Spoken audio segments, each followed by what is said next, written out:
Estimado oyente, te habla el misionero Dr. Núñez Estrella.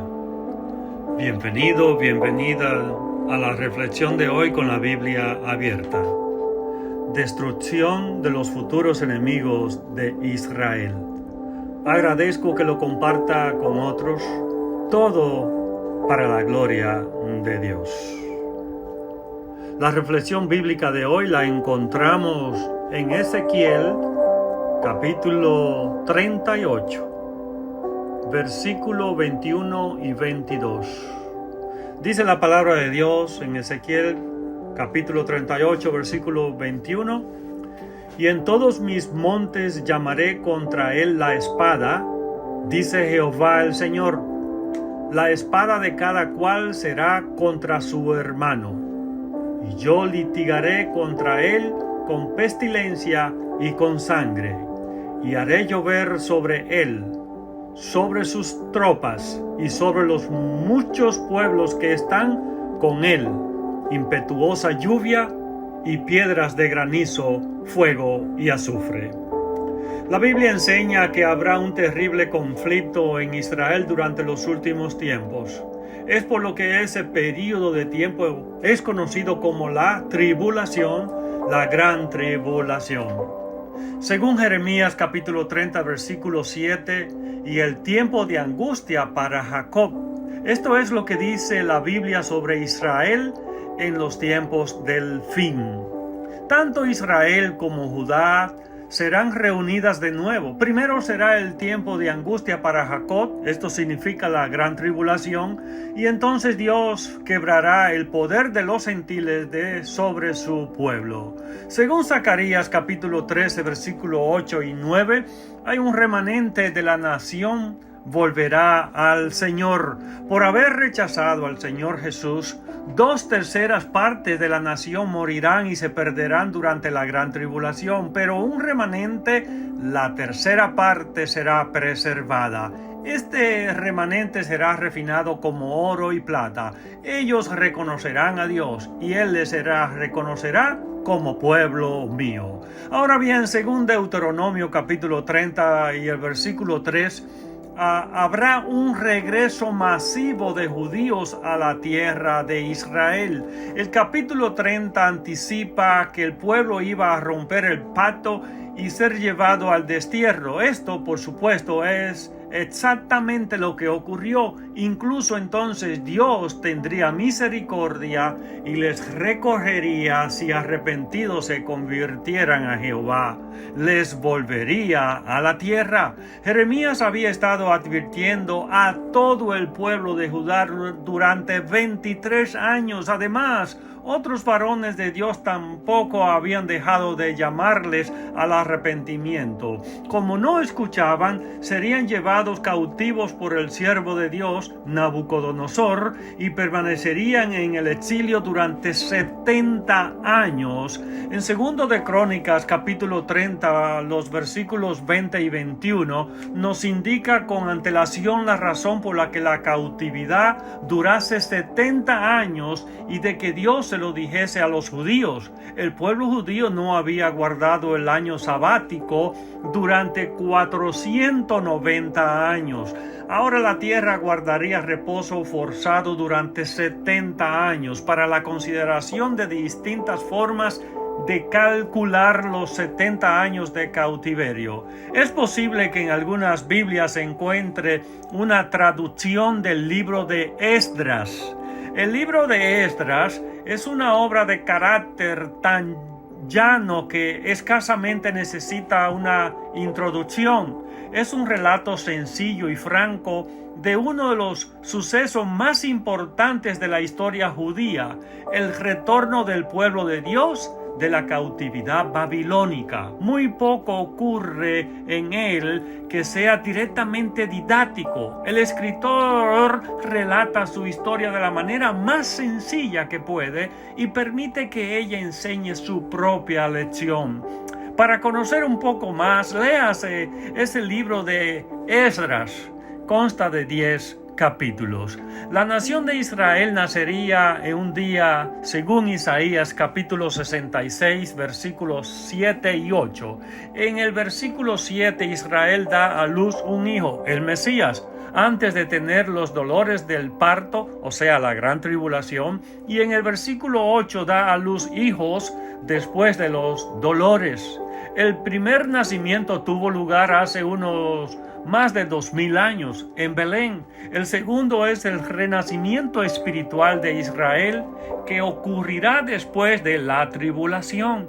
Nada impedirá que Dios realice este propósito. En otras palabras, la imposibilidad de que tales cosas sucedan se usa hiperbólicamente, o sea, una figura retórica, para enfatizar la repentina aparición del Señor, cuyo juicio traerá también liberación inmediata para el remanente. El 14 de mayo de 1948, Israel se convirtió en una nación. Los judíos regresarían a su patria ancestral, según Isaías capítulo 11, los versículos 11 y 12. El Mesías será pendón, atrayendo a los gentiles hacia sí mismo, y la habitación de su autoridad será gloriosa. El Señor reunirá de nuevo al remanente de su pueblo de todas las partes del mundo. Judá e Israel, o sea, Efraín, vivirán juntos en paz y sujetarán a sus enemigos, los filisteos, edomitas, moabitas y amonitas. La lengua del mar de Egipto, o sea, el mar rojo, será secada, y el río, el Éufrates, será reducido a 7 arroyos para que los judíos puedan volver a su tierra. Un camino principal unirá a Siria e Israel para facilitar el regreso desde el norte. En Ezequiel los capítulos 38 y 39 tenemos la destrucción de los futuros enemigos de Israel.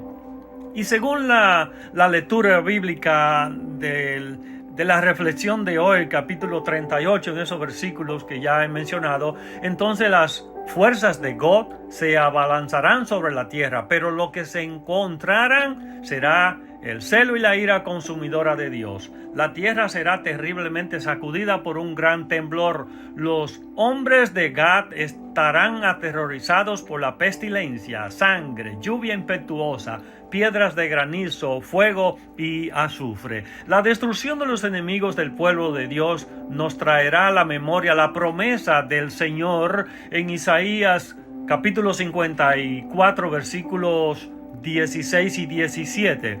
El Dios que creó al que fabrica municiones, o sea, al herrero, y al conquistador, el destruidor, es poderoso para controlar a sus criaturas. Jehová ha decretado que ningún arma forjada contra Israel tendrá éxito, y que Israel misma condenará a todo acusador. Esta libertad y victoria segura son la herencia de los siervos de Jehová, así como Dios les reivindicará en la era de oro de paz y prosperidad. Y según estadísticas, más de 5 millones de judíos han regresado a Israel en los últimos años. Nunca ningún pueblo que había estado disperso por casi 2 milenios ha retornado a la patria de sus mayores desde los 4 puntos cardinales. Sin embargo, nosotros hemos visto el cumplimiento de esta profecía de Isaías capítulo 43, versículos 5 al 7 ante nuestros propios ojos. En tornos de ternura y amor, Jehová asegurará a su pueblo que no hay de temer, porque quien le ha creado, formado, redimido y llamado, estará con él en la inundación y en el fuego. El Santo de Israel da a Egipto como su rescate, una promesa cumplida después del regreso de los judíos de la esclavitud. Debido a que Israel es de gran estima, honorable y amada, Dios dará hombres por ella. Esto es, que caerá el juicio sobre los gentiles de todas las direcciones para que sus hijos e hijas sean restaurados a la tierra. Los versículos 5 y al 7 describen esa restauración. El versículo 5 de oriente, occidente, norte, sur. Algunos comentaristas entienden estas direcciones desde el punto de vista individual, colocando a Siria y Babilonia al este de Jerusalén, las ciudades, estados arameos, o sea, Damasco, Hamat, etcétera, al norte, Egipto al sur y las islas del mar al oeste, aunque Judá vio a Babilonia al norte, no al este, como lo registra Jeremías capítulo 25, versículo 9 y capítulo 50. Parece ser que la descripción aquí significa solo la universalidad de la restauración, es decir, que donde quiera estuvieran los judíos en la tierra serían restaurados a Jerusalén. De manera asombrosa, según estadísticas, cerca de 1 millón de judíos han emigrado desde Rusia al norte, más de 90,000 judíos etíopes desde el sur. A partir del 1948, los judíos están llegando desde Europa hacia las Américas, de todas partes. Finalmente Israel reconocerá a Jesús como su Mesías, según Zacarías capítulo 12, versículo 10. Israel será regenerado, restaurado y reunificado. En esto debe pensar. Hasta la próxima en la voluntad de Dios. Que Dios siga bendiciendo su vida junto a los suyos.